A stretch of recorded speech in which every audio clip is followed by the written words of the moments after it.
Alrighty, so let's talk about Neptune. Neptune is an outer planet. It's not visible with the naked eye. The most outer planet that's visible with the naked eye would be Saturn. This one is beyond that. It is said that Jupiter in our charts represents our beliefs, beliefs that we can point to, talk about, label, right? Tangible beliefs, right? Neptune is not visible, not able to talk about our beliefs so easily, and it is considered to be more like faith. I don't tangibly know it, I feel know it, right? When I can't see that the sun is going to be coming up, I know it's going to come up. One, because science, but two, because I have faith that every day it's going to come up, right?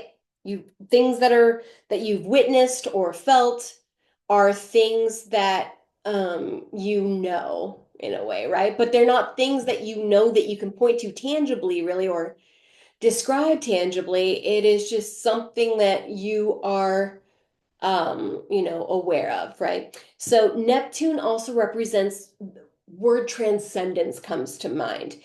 If you've ever been in a situation where you had to take the high road, right? Somebody is being unkind to you, mean to you, whatevs. If you ever had that happen, then and you've taken the high road, you have taken sort of the highest octave of Neptune, right? You're like, I'm going to choose not to engage and I'm going to choose to be my highest self, right? I'm going to choose to transcend with better self in that situation, if that makes sense. So it is also said that Neptune is sort of like the highest octave of Venus, right? If Venus represents love, right? And she represents beauty and balance and harmony, right? When somebody you love is, upset with you, Venus wants to come in and harmonize, make nice, forgive, right? That's what she wants to do. And so Neptune is sort of the force that gives us the spiritual ability to do that, if that makes sense. Neptune is a very spiritual planet. It's also described as where there's a delusion of a dissolving of boundaries, right? If you've ever made love, then you know that there can be a dissolving of boundaries, right? I don't know where I begin and you end, right? If you've ever practiced tantra, right? Then you know also kind of what that feels like, right? I don't know where I begin and you end, right? And it also is what gives, yeah, that spiritual love, unconditional love, if you will. And so it can also then give sort of delusions, right? When Neptune is traversing our sun, our rising sign, our moon, or our Venus, most people report that they find their soulmate or they have an experience that feels like a deep, meaningful, transcendent love soulmate experience. And so I'm going to use my chart and my husband's chart, and I'm going to go back in time and show you Neptune in our transits and why we felt like each other was a soulmate. And I'm also going to talk about other experiences, other Neptune transits that I've had where I met other people and felt a soulmate, deep, profound connection. And so, if you have a sun, moon, rising in Aries, I have a rising and a moon, then you can know that Neptune is probably going to bring about more soulmate connections, right? There's also thing when Neptune transits Venus, that's where I really see people talking about like sort of twin flame, right? Because she's love. And so when Neptune is there on that, you feel like, what is happening? I don't understand how I can love two people, right? More people might be a little polyamorous after this transit, depending upon what you have your Venus in, right? If it's in like a Saturn or Aquarius, maybe less of that multiple love partners. But if you have Pisces Venus, you kind of understand it. All right. So I'm going to share my screen. We're going to go back in time. And I have my little journal here because I keep journals as a faithful Virgo stellium person. So let's share the screen, shall we? Let's do it. Let's divulge everything. Okay, that's that one. So we're going to start. This is the end here, hopefully. All right, so this is me. I've shown my chart a whole bunch, right? What we want to focus on, or what I want to draw your attention to, is this sun, my sun, 2 degrees of Aquarius, 53 minutes, right? But the 2 degree is a big one. Now, Neptune, since he's a slower transit, he's going to stay in these spaces for a lot longer than the other planets do, like riding it. So it gives you time to develop feelings. It gives you time to really think, did I just meet my soulmate? Kind of vibe. So this is me. Um, this this date here, May 13th, 1998, this is around about the time that I meet my now husband, Jeff Wester. Now, looky what we got here. A Neptune, you say? A Neptune at 2 degrees? What? Yeah. So this is the day around about that I met my husband, and we've got a Neptune in retrograde. So he's not moving forward, right? But is rather in reflection and looking backward. So the interesting thing about this time is I remember meeting Jeff on this date because I sang in the worship team and Jeff played drums. And Jeff went to another church. And so he was filling in that night for playing drums at youth group. And I wasn't singing that night, so I had to be in the audience. So I'm watching him, and here's this new guy who's a drummer who I've never met. And everybody introduces him, but Jeff is meeting everybody that night, right? So of course he's not going to remember me. There's like a million girls there, right? And he's focused and nervous about drumming. So Neptune's retrograde, so he's not going to remember it, but I am. So take note of that. So I'm going to meet him here. And then what have we got here? I wrote down my little transity transits. What have we got here? 12:05. So I meet Jeff. We're going to meet later at a friend's house, like re-meet during that Neptune time. And we're going to become friends, right? He's definitely going to be really into me, and I'm going to be really terrified of marriage and commitment. I also, so the other thing that Neptune gives here on this 2 degree, so the other thing that Neptune gives, and I need to look at your faces for this second. The other thing that Neptune gives when it's on your sun is other people view you as a ethereal, idealized person. In fact, I'm going to go on missions trips in the summer of 1998 when Neptune is right over, my sun, and I'm going to get 3 marriage proposals. People are going to view me as an ideal marriage partner, as a soulmatey kind of marriage partner. I myself am not going to necessarily recognize that, but I'm going to see these connections, and people are going to see me as a desirable marriage partner. So when Neptune is conjunct your sun, other people see you as a soulmatey kind of person. And yes, you are subject to meeting soulmates, as we just saw, right? I had that going on for me. But it wasn't just Jeff. A lot of people were like into me. And one of those people we're going to talk about, because I also am going to meet another gentleman who I am going to have an obsessive connection to. Um, and he's a boy that I'm going to date, and his name is Justin, right? And this is totally when I'm dating him, is during this time. And I'm totally obsessed with him, right? And he's definitely obsessed with Jeff, my husband, who I would later figure out. But we're going to date, and Jeff and I are going to kind of go our separate ways for a little while. And then let's see, around 8:05, we're gonna go some months later because I only dated Justin for like 6 months, I think. So I'm gonna go to 8:05 here, and I'm broken up with Justin around this time.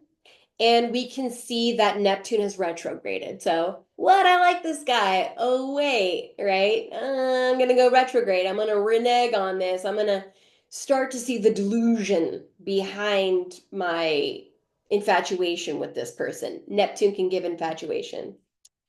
So, we're going to break up, and then I'm going to go on a missions trip. Oh, so that was the 805. Okay, so then I'm going to go on a missions trip 1205, 99, and Neptune is here again. So Neptune has been going retrograde and coming forward, retrograde. So I meet Jeff, we lose contact, and then we meet up again and kind of become and we become friends, right? He is going to totally think I'm the greatest thing ever. I'm going to be on a missions trip. A lot of guys are going to think I'm the greatest thing ever.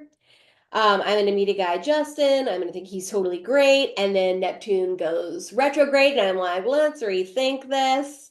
And now Neptune is direct again over my sun, because of that 2-degree sun that you remember. And yeah, so now Jeff and I are, it's 1989. Now Jeff and I are going to start going on mission trips together. And we're going to start spending more time going on mission trips together. We're going to go to Scotland, spend a lot of time, still being best friends. Jeff is like, oh my God, Lacey, you're the best ever the whole time. And I'm going to be terrified. So he's going to strongly be attracted to me. And I'm going to know in my soul, in my heart, that this guy is a forever thing, right? Like forever can be built with this person, but I'm worried because I'm not so much physically attracted to him because he was uh he would grow to be almost 400 pounds, right? And I was not attracted to that.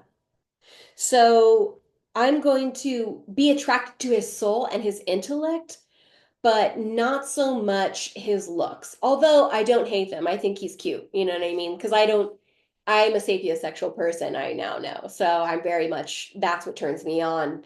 I cannot get hot for a guy who's got muscles, but I feel has no brain. Like I can't do it. I cannot make that work. So I have an intellectual. And Aquarius is the sign of intellectual, right? This is the person who loves science. This is the person who loves facts. This is the person who, when evidence is presented to them, has to change their mind because the facts. So it's all logic. It's kind of calculated more than felt in Aquarius. All right. And now we're gonna go forward in time. We're gonna look at Jeff's chart. So Neptune's done his thing with me, which I just described. And now we're going to see Jeff. So Jeff has an Aquarius arising. What? So anytime in a relationship you have a sun, one person's sun conjuncts or is in the same sign as another person's rising or moon, that is a good pairing because you will get each other. You will understand each other when you have the same sign involved. And Jeff has an 8-degree Aquarius. I have that 2-degree Sun. Neptune's really broad. So that's a pretty close conjunction, right? So it's not so close that you irritate. There's enough degrees in between. Sometimes when you meet somebody who has a 2-degree, or an exact conjunction, there can be more friction in that relationship. But there's more ease when you have a little more space in between the conjunctions. All right. So this is Jeff. We're going to remember that his rising is at 8 degrees of Aquarius. Now, Neptune is still transiting. So, what was this one? August 4th. Okay, so August 4th, I'm writing about him in my journal. Here. And you can't see it, but I'm starting to write about him in my journal. August 4th, 2001. And there's a lot of Christian jargon up in here. We can see that here on this August 4th, 2001, Neptune is on Jeff's ascendant, right? It's going retrograde, he's going backwards. So there will be some reneging on my part, right? Like there is some reflection going on for me. It's beyond my 2-degree now, so now I'm into the relationship a little bit more.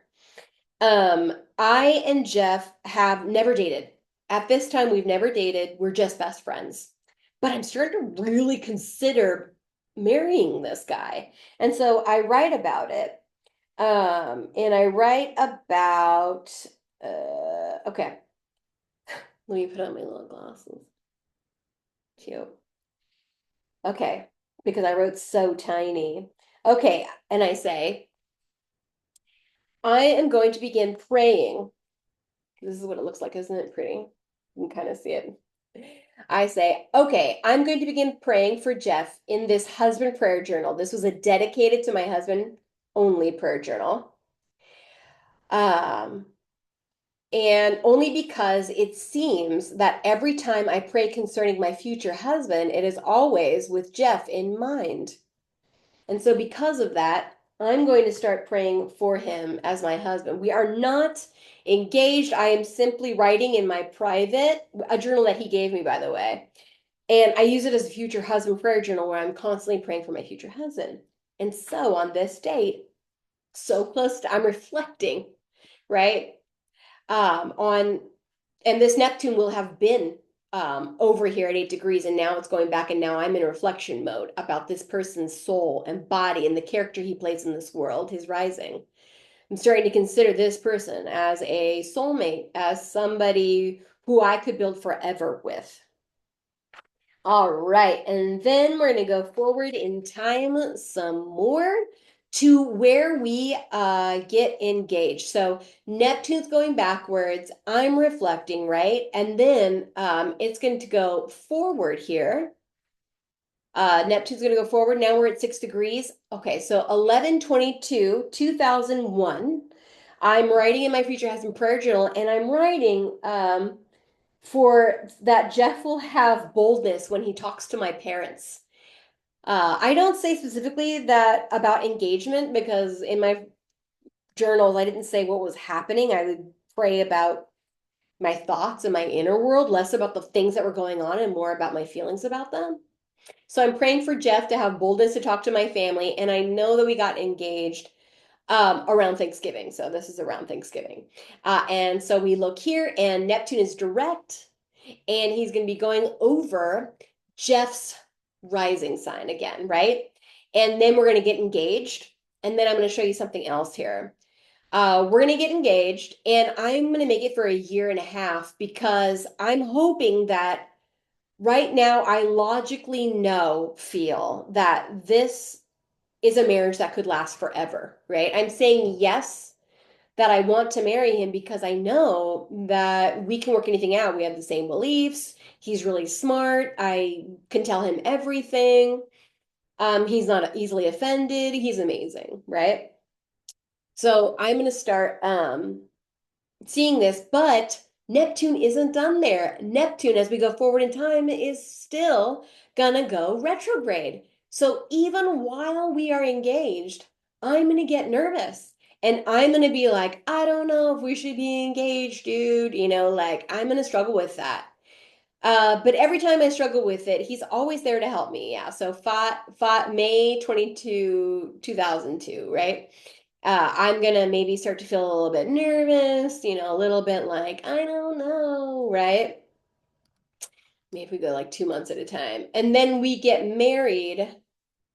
We get married on 01/25/2003. Where is Neptune? And Neptune's direct. And Neptune is no longer going to retrograde over his ascendant or over my sun. It is solidified. We are married. Neptune only goes forward from here and then backward, but later on. So be aware that if you have Neptune going over again, your sun, moon, or rising, if you have a sun, moon, or rising in Aries, and you're not married yet, or you haven't found a soulmate yet, you're probably going to start to feel those vibes, right? If you are married, you might meet someone who you're like, oh my God. And I'm going to tell you a little story about this too, right? So don't feel bad just because you meet someone else and you find you have these weird, crazy, strong feelings for another person, even if you're married, right? Um, Talk to your spouse about it. If you can't talk to your spouse about it, then maybe don't be with them. If you feel like they're going to be jealous or react badly, maybe don't be with them, right? That is a thing. But I'm going to give you some advice right now. The sooner you can be open, like zero ground level is what I call it. When you start to have feelings for someone, if you can start talking about it with your spouse at ground zero, hey, I met a person today and I totally thought they were hot, right? If you can start there, then your relationship is more likely to stay together because now you can process. Now you've got to treat your partner, your life partner, as a best friend that they are, that you've hopefully married, as a soulmate that you've hopefully married, right? Because you're going to need their support. You're going to need their help when you go through those hard times. So, any advice when you start to feel those feelings, right? Talk to your partner about them immediately. If you feel you can't, talk to a therapist, but don't keep it in because that will torture you. Firsthand experience. Firsthand experience, lazy. What are you talking about? Let's talk about it. Um, All right, so this is where I just was, right? Our wedding date. I'm going to show you my birthday again, right? Here we go. I've got a Venus. I've got a lot of stuff going on over here in Pisces, right? I've got a Venus in Pisces in the 12th house, which means she's extra there. That means Pisces is the place for longing, right? Pisces is the place for, I don't know how I know, I just feel, right? And like all those things I described earlier, right? Pisces is really longing. And so in the 12th house, it means loss. It means that I'm going to experience loss of love. It means that I'm going to experience also mega heights of love. It also means that I'm going to love my enemies, right? It also means that I will find success abroad. I'm on missions trips, and I easily raised money for missions trips when I was younger to go to foreign shores, offshore places. But Venus is here. She's the goddess of love, and she's the goddess of hopeful love, right? Of love. But she's in a 12th house for me, which means that I can't, it's the house of enemies. I undo myself for enemies. So I want to show you a date in time. So when Neptune went into Pisces, as I have here, 404, 2011, I saw a lot of people starting to talk about this theory of a twin flame when Neptune went into Pisces because Pisces is the super romantic sign, right? They fall in love with so many people, right? They're so romantic and lonely, right? For so many people. So Neptune goes in there and I start hearing, I would later, years later, hear other people talking about twin flame experiences, and they would say around 2011 is when I met my twin flame or when I had this experience with the twin flame, right?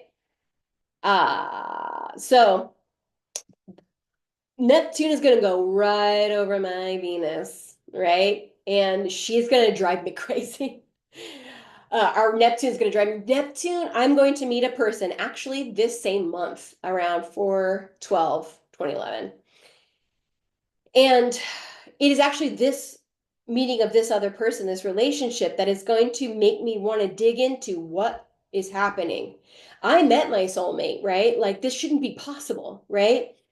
But I'm going to meet this other person and it's going to make me delusional and I'm going to think I have to deal with it on my own. I'm going to hide it, right? Because I'm afraid of what people will think. I'm afraid that it will hurt my relationship with my husband, right? I'm afraid of so many things.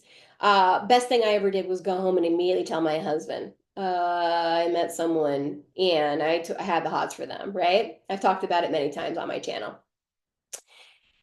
So Neptune's gonna go over Venus, and I'm gonna really struggle with that. I don't want to talk about it. I'll start to cry. I'm really excited that Neptune is leaving my Venus finally. Um, I'm really glad that I have my husband, my who I can tell everything to, who knows everything. Whew, that's really nice. So understand that you can feel a little bit crazy. If you met somebody and, fell in love with them, sometimes people, when Neptune passes, you might see divorces, right? Neptune stays in its sign for, like 12, 15 years. And so sometimes people will be married for that long and then they divorce. And a part of the reason is this. It's Saturn's transit and also it's Neptune's transit here. People will be like, I found another soulmate, and then they'll leave that relationship for another one, 15 years maybe, and then another one, right? And so you have these people who have struggled being committed to one person because, wait, but I have so many feelings for these other people, right? So be aware of that. Alrighty. So there is that. Anything else I wanted to say about Neptune? If Neptune is going to be transiting your Venus, I can tell you for certain you will feel like you have met a kind of love of your life. You will feel like you met a powerful love person, right? So if you have a Venus in Aries specifically, you are really going to experience this. So some of you that's like a joyful thing. Some of you that could be it was a Neptune transit kind of a thing. I'm not bagging on Neptune, right? I met my husband, my soulmate, right, during the Neptune Aquarius transit, right? So if you have a sun rising moon there, then that relationship on the other side of Neptune, when Neptune leaves there and goes into Taurus, you're more likely to stay with that person. If Neptune is transiting your Mars or your Venus, then there may not be as much staying power as there would be with a more powerful luminary, right? Or angle. Ooh, we could talk about angles too. You have Neptune that transited an angle and you have a story. What's your Neptune story? As Neptune leaves the sign of Pisces in March. Is it March this year? Anyway, yeah, March, April, March or April. I can't remember now. And then goes into Aries, and then you'll, have experiences. So I hope what this brings is clarity. I hope it brings, sheds a bit of light. I hope it gives you a little bit of hope and a little bit of wariness to be like, ask other people to help you with these things, right? Ask other people to help you with this decision making because you're gonna want to keep it secretive and you're gonna want to the more you keep it in your own mind, the worse it is. All right, so I will see you all